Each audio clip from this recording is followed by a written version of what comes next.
Hello and welcome everybody to another episode of Books and Bytes, where we take a deep dive into Victor Davis Hanson's book, The Dying Citizen, How Progressive Elites, Tribalism, and Globalization Are Destroying the Idea of America. Hello? Our mission today really is to unpack Hanson's central argument. He talks about the erosion of American citizenship, and we want to explore the various forces he identifies as, well, contributing to this phenomenon. Right. Our goal for you is to distill the core ideas, maybe some surprising facts, and those key insights from his pretty comprehensive work. We want to help you quickly grasp what it means to be a citizen, in his view, and crucially, why he believes that very concept is under such serious threat right now. Exactly. And Hanson's core thesis is quite stark, isn't it?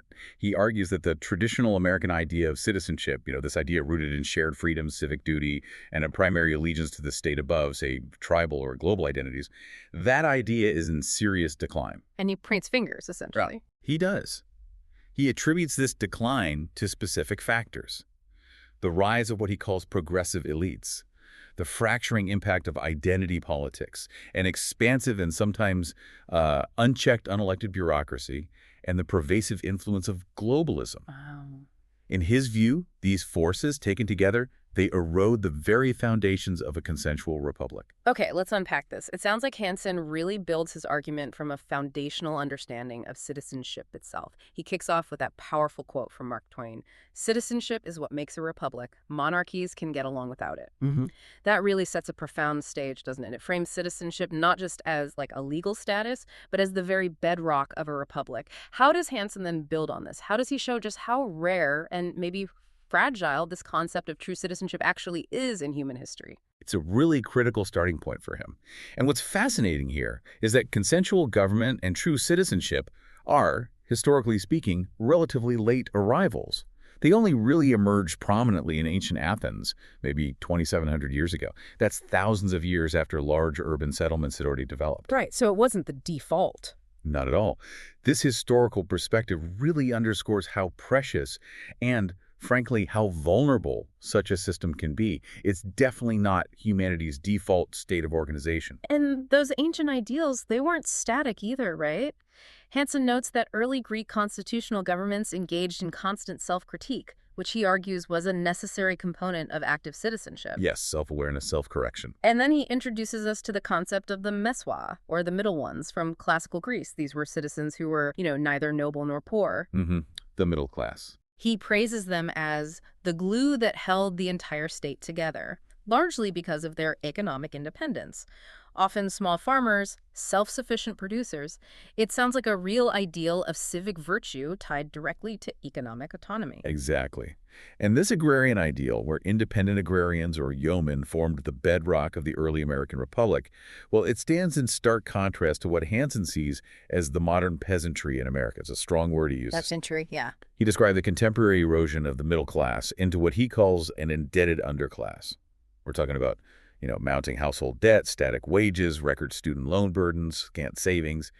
He cites a figure like nearly 60% of Americans having less than $1,000 in the bank. That's sobering. It is. And this economic precarity, in his view, directly leads to a loss of economic independence. He draws parallels, quite deliberately, to pre-modern peasants who lacked control over their own destiny. It truly is a striking comparison, especially when Hanson details the economic situation today. He does acknowledge that modern peasants, as he calls them, might have material blessings, iPhones, healthcare access, entertainment, but he suggests they often lack true control over their own destiny. He points out that over half the country depends on state subsidies in some form. Right. So what are the broader societal implications Hanson suggests arise when this economic independence, that ancient ideal he talked about, is lost? Well, if economic independence is a cornerstone of active citizenship, Hanson argues that a population burdened by debt or reliant on the state fundamentally alters the relationship between the individual and the government. It can shift citizens from being sort of self-reliant contributors to dependence, Which he sees as weakening the republic. critically weakening it, in his view. So, with that historical and economic foundation laid out, how does Hansen then define an American citizen specifically? And how does he argue that definition is now eroding? He goes beyond just, living here, doesn't he? Oh, absolutely. He defines a citizen as someone more fundamental than just sharing a common religion or geography, not just a resident receiving more than giving, not tribal, and with a first allegiance to their constitutional state. And what's crucial here is what Hansen calls the brutal bargain of citizenship. Residents are invited in, basically, on the condition of renouncing past loyalties for those of their new hosts. A clean break, in a way. Essentially, American citizens, he emphasizes, are accountable only to themselves, bearing natural rights that transcend individual governments and transient leaders. This means embracing specific freedoms, he highlights: freedom of speech, due process, habeas corpus, the right to bear arms, jury trial, voting without restrictions, these core tenets. And here's where it gets really interesting, or perhaps worrying. Hansen says America is only as good as its citizens' commitment to preserving it. He reiterates that republics are so often lost, not over centuries, but within a single decade. A stark warning. That's a pretty sobering thought, right? Especially when he then details the threats he sees. Does Hansen then pivot to explaining how he sees that commitment fading? What evidence does he use to back that up? He absolutely does. And he points to some, frankly, alarming polls that reveal a fading understanding of these foundational principles. For example, he cites a 2017 University of Pennsylvania poll where 37% of Americans couldn't name a single First Amendment right. 37%? Wow. Yeah, and 1 in 3 couldn't name any branch of government. This civic ignorance, Hansen suggests, makes those very rights easy to curb because, well, people don't even know they have them, let alone how they're enshrined. If you don't know you have a right, you won't fight for it. Precisely. One of the challenges he identifies comes from what he calls residence and changing demographics. He explores the idea that concepts like global citizenship and open borders have, in his words, rendered meaningless the idea of allegiance to a particular place. This vision of a borderless world. Right.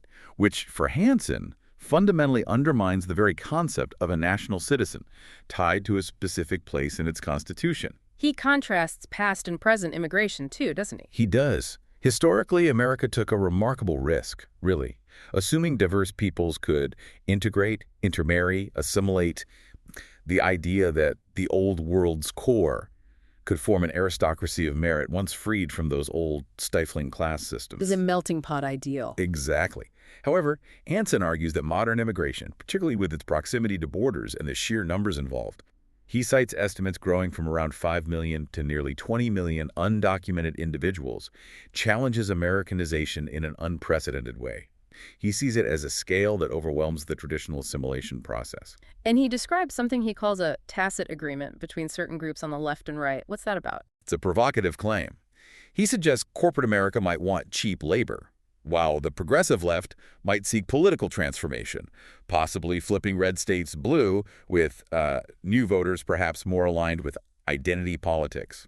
It's his interpretation of underlying motivations. Interesting. And he talks about language, too, right? How words are changing. Yes, what's fascinating here is Hansen's discussion of linguistic shifts. He highlights what he calls an Orwellian fashion, in which language is reinvented to blur the lines between legal and illegal immigration. How so? Well, terms like illegal alien get euphemized to illegal immigrant, then undocumented immigrant, and now often just migrant. Hansen argues this recalibrates an unlawful act as something potentially legal or even admirable, but without public consent or an actual change in law. He sees it as a deliberate semantic erosion of citizenship's meaning. And this blurring has real, tangible consequences, hasn't it? Hansen points out that when things like welfare are no longer strictly prerequisites, green cards can start to offer fewer distinct advantages over full citizenship, which he argues dilutes the meaning of that status. Right, makes citizenship seem less distinct, less valuable, perhaps. He even cites that extreme example of Mexican citizens reportedly flocking to U.S. border states for vaccines ahead of American citizens in early 2021. Yes, and what he describes as the encouragement of illegal immigrants to emphasize otherness by what he terms a mostly white progressive elite. These are examples he uses to illustrate the practical effects of blurring these lines. Okay, so moving from external borders to internal fragmentation, Hansen argues that citizenship relies on renouncing tribal identity for the state. But he believes identity politics has, in his words, quote, eradicated the idea of a collective civic sense of self. That's a core part of his argument against tribalism. So what exactly is tribalism in Hanson's view, and why does he see it as so antithetical to the very idea of an American citizen? Well, for Hanson, tribalism is the belief that the strongest human affinities arise from racial, ethnic, or clannish ties, and critically, that these ties supersede allegiance to the nation-state. Loyalty to the group over loyalty to the country. Precisely. He notes that historically, tribalism was often seen as backward, a kind of reactionary pre-civilizational notion. The American ideal, as Kerr put it, was always that anyone could become an American by shedding ancient prejudices and manners, a true melting pot concept. But today, Hanson sees a modern emphasis on what he called blood and soil exclusivity that undermines this. And this emphasis, he argues, shifts the focus away from class oppression, maybe towards race and gender victimization as the new focus of resistance. Right. Even though, as he points out, poor whites are the largest impoverished ethnic group in the U.S. by numbers. Hanson argues this fundamentally transforms how Americans view societal issues. It moves from economic disparities, which might be solvable through policy, to identity-based grievances. Creating permanent groups labeled oppressed based on race or gender, regardless of an individual's actual economic standing or success. That's his critique, that it creates these fixed categories that ignore individual circumstances and upward mobility and foster division rather than unity. And he gives examples of this playing out. He provides several examples to illustrate this. Things like separate campus graduation ceremonies based on race, or the development of theme houses or theme rooms in dorms, like at Claremont colleges, where a student famously refused to live with white people. He calls that a regression, right? A regression to early 20th century obsessions with race and segregated housing is his phrase. What Hanson seems to be drawing our attention to with these examples, from campus housing to, say, DNA ancestry tests used to trace lineages and maybe gain minority advantages, is how individuals are increasingly encouraged to define themselves by ever narrower group identities. Instead of a broad national identity. Exactly, even seemingly minor ones. And this ties into his concept of oikophobia, this sort of loathing of one's own culture or home, which he sees as both a symptom and a driver of this internal fragmentation, leading to what he views as Western hyper-self-criticism. And it extends even to professional sports, doesn't it? He mentions the NBA and NFL taking the knee and lecturing on diversity. While he notes, their players, owners, and coaches often display non-diverse racial profiles themselves. He also highlights what he calls the twin pillars of multicultural doctrine: proportional representation and disparate impact, which he argues can lead to punishing outcomes based on statistical disparities rather than proven intent, bordering on thought crimes. And perhaps most alarmingly, he claims there are indications that China is funding identity politics groups within the U.S. to weaken its rival, directly leveraging this fragmentation he describes. It's a serious charge he raises, suggesting foreign actors might exploit these internal divisions. Okay, shifting gears to another major threat Hanson identifies. He discusses what he calls the unelected, the bureaucracy, and the deep state. He introduces that Balzac quote about bureaucracy being gigantic power put into motion by dwarfs, A memorable quote. to frame his argument that an expanded unelected bureaucracy has overwhelmed the power of elected officials. What does he mean by deep state here? It's a loaded term. It is. He defines it as a state within a state composed of unelected officials who, he believes, aggregate legislative, judicial, and executive power beyond their intended scope. He connects this to the Wilsonian progressive view, the idea that these technocrats, these experts, are inherently superior to the mercurial and often uninformed mob of voters. So rule by experts versus rule by the people's representatives. That's the tension he highlights, and he provides real-world examples of what he sees as overreach. He discusses the IRS's Bolo list, Be on the Lookout, which was alleged to have unfairly targeted Tea Party nonprofits based on their political affiliation. That was a huge controversy. It was. Hanson calls it a weaponization of the IRS that he suggests affected presidential elections. He notes officials like Lois Lerner, central to the controversy, were tied with benefits despite the findings. It's pretty wild to think about a federal agency potentially targeting groups based on political leanings. He also mentions that somewhat absurd example of the fossilized Depression-era Raisin Administrative Committee. Right, the raisin cartel. And the federal government effectively owning the nation's annual raisin crop. It sounds comical, but it illustrates what he sees as potentially absurd bureaucratic control extending into everyday life. And the sheer volume of regulations is staggering. He points out 3,853 new federal rules in 2016 compared to only 214 laws passed by Congress that year. 18 regulations for every one law. Yeah, it really suggests a different locus of power, doesn't it? Not Congress, but the agencies writing the rules. And Hansen highlights the Trump administration as a unique test case for this administrative overreach, right? Yeah. He does. He argues that some unelected officials acted as self-proclaimed adults in the room to actively obstruct the elected president, viewing it as justified, perhaps, to abort what they saw as an unpopular administration. This includes things like the FBI and CIA targeting Trump's campaign staff. With what Hansen describes as unsubstantiated accusations, like the Steele dossier and alleged surveillance abuses under FISA warrants. He points to the Inspector General's report that detailed systematic abuse and disingenuousness in that process. And he even brings up the case of Anonymous, who turned out to be Miles Taylor, a senior administration official who anonymously published that op-ed and book boasting about resisting the elected president from within. Right. Hansen argues this tarnished media reputations and essentially became, in his view, a mutually beneficial arrangement between Taylor and the New York Times, further illustrating this perceived disconnect between elected and unelected power. What's particularly striking, Hansen argues, is the politicization of the military and intelligence communities. Retired generals, admirals, intelligence heads now routinely acting as political commentators, openly criticizing elected officials. It's something he calls an unprecedented development.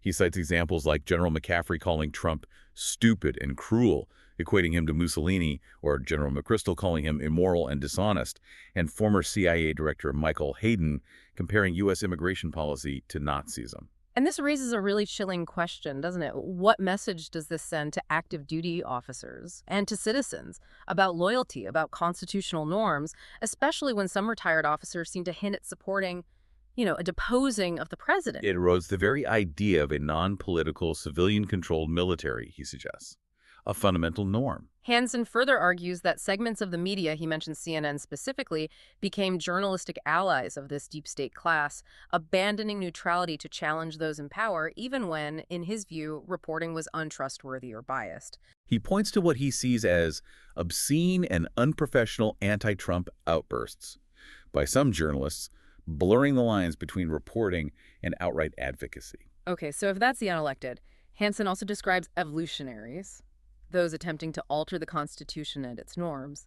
He notes a modern unhappiness with the U.S. Constitution, which some see as outdated or blinkered. Yeah, meeting radical deletions and alterations to fit modern times, often with the goal of achieving what they term equality of result, not just opportunity. And this dissatisfaction often manifests in efforts to actually circumvent established constitutional processes. That's his argument.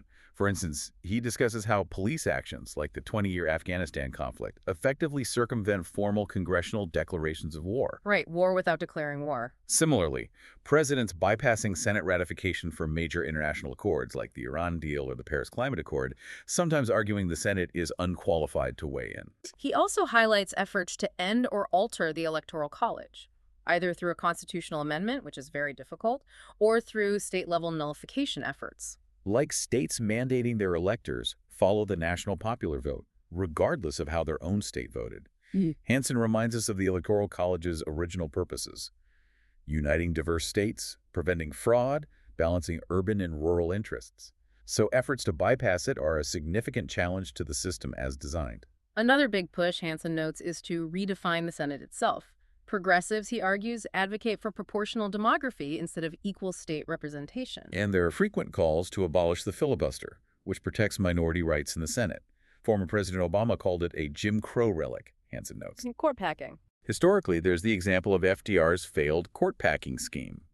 And Hansen points out that several modern Democratic presidential candidates, Buttigieg, Harris, O'Rourke, Warren, have hinted at expanding the Supreme Court to achieve ideological aims, essentially trying to transform the judicial branch itself if it doesn't deliver the desired outcomes. But the evolutionaries, as he calls them, don't stop there. They're also targeting the Bill of Rights itself.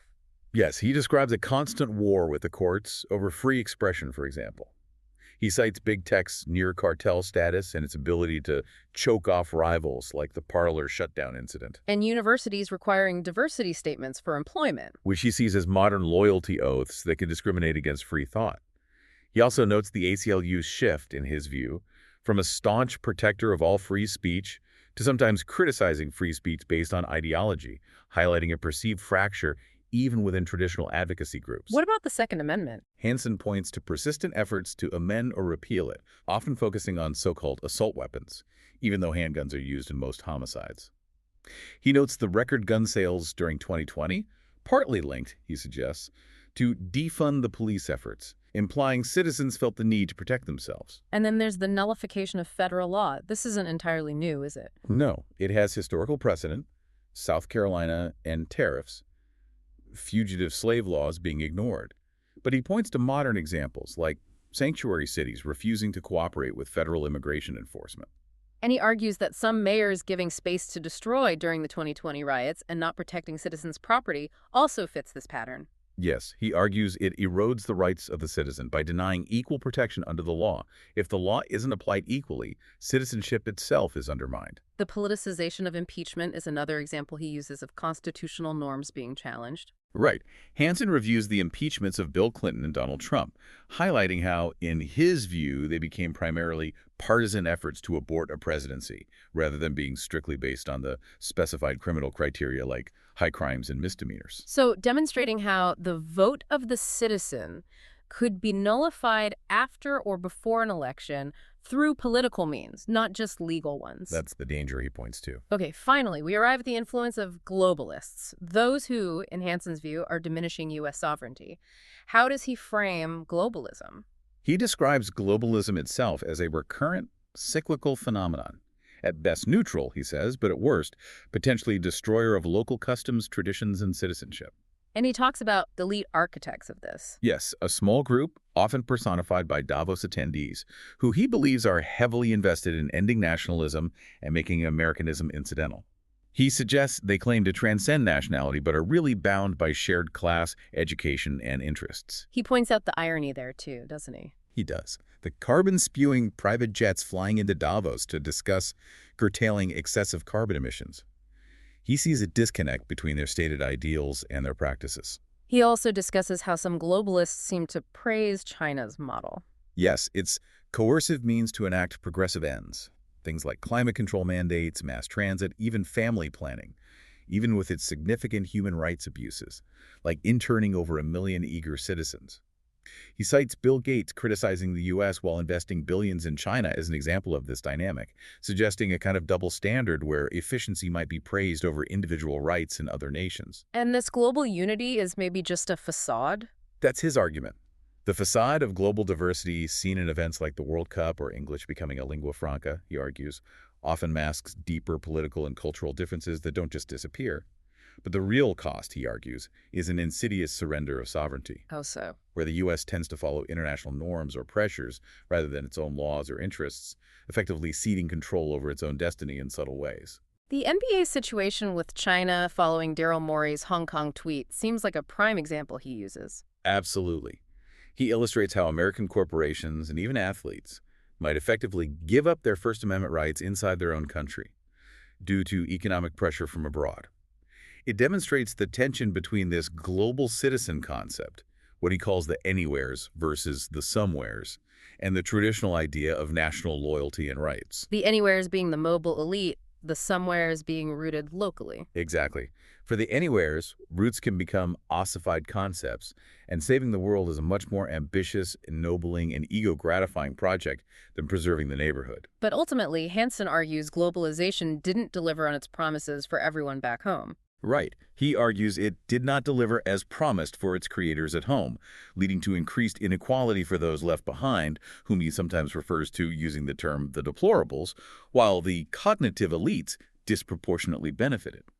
And then he notes, populism becomes a pejorative term used to dismiss the objections of those who feel left out, rather than engaging with their underlying grievances. Okay, so that brings us to Hanson's epilogue, which he calls the Annus Horribilis of 2020, Latin for horrible year, and his thoughts on the path forward. He briefly recaps Donald Trump's efforts, as he saw them, to restore citizenship by securing borders, attacking the swamp of unelected bureaucracy. And how Trump appealed to the hollowed-out Midwest by focusing on these themes of national identity and sovereignty. But then 2020 brought this confluence of disasters. Unprecedented disasters, really. COVID-19, the widespread economic shutdowns, and what Hanson describes as the politicization of science itself. He mentions Dr. Anthony Fauci's shifting advice on masks and herd immunity, and what he characterizes as noble lies from authorities, which he believes further eroded public trust in institutions and, by extension, the government. And this was compounded by what he saw as administrative state overreach during the crisis? Yes, especially from state officials, primarily, he notes, in blue states, who use executive edicts to, in his view, abrogate a Bill of Rights elements through lockdowns, curtailing free expression, like questioning official science, often with inconsistent rationales and unequal application of the law. Think allowing large protests while banning church services or small business operations. He also describes the rule of the street during the riots. Right, where some mayors' decisions to give space to destroy, as he puts it, led to what he called war zones in certain cities, disproportionately harming inner-city citizens, often with perpetrators not being held fully accountable. This further illustrates, in his view, a breakdown of the social contract and the state's fundamental duty to protect its citizens and their property. And looking at the post-2020 political landscape, Hanson suggests that Trump's defeat emboldened the left to push for even more fundamental changes. Changes to government processes themselves. Things like ending the filibuster, admitting new states potentially for political advantage, court packing, a national voting law, potentially leading to what he sees as a radical reset of American governance, moving further away from the founders' original design. So Hanson concludes by implicitly posing this really profound question throughout the book. Is America truly exceptional? Or is it destined to become just another nation? Is it de-Westernizing at home, even as it superficially Westernizes abroad? It really leaves you, the listener, to consider what kind of nation you believe America is, and perhaps more importantly, what you believe it should be, given all these powerful forces he argues are at play. So, to try and recap this deep dive, Victor Davis Hanson's The Dying Citizen presents a really powerful and arguably quite bleak argument about the nature of citizenship. It's rooted in a historical context of economic independence and civic duty.